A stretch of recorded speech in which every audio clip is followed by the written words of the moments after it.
Assalamu alaikum, j'espère que vous allez bien. Je devais faire une question, mais d'abord, j'ai quelque chose de très important à vous dire.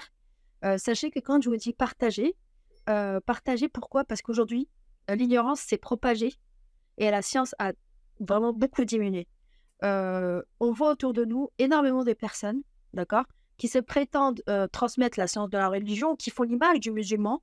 Ils sont partout, sur les réseaux, sur YouTube, ils sont même dans les mosquées.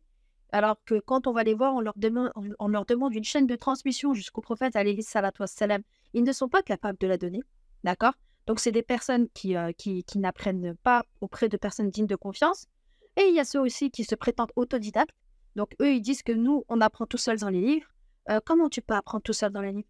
Le prophète, alayhi salatu wassalam, il a transmis par transmission orale aux compagnons, radiyallahu anhum. Comment toi, t'arrives et toi, tu dis, moi, j'apprends tout seul?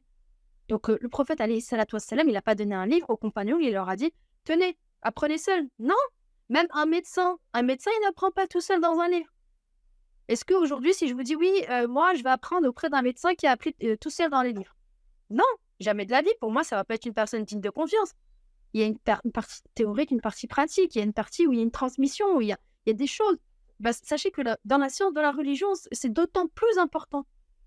C'est d'autant plus important. Ça veut dire qu'il va falloir vraiment être très précautionneux parce qu'aujourd'hui, il y a beaucoup de gens, des gens qui ont beaucoup de personnes, ils ont beaucoup d'abonnés, etc. Ce que vous voulez.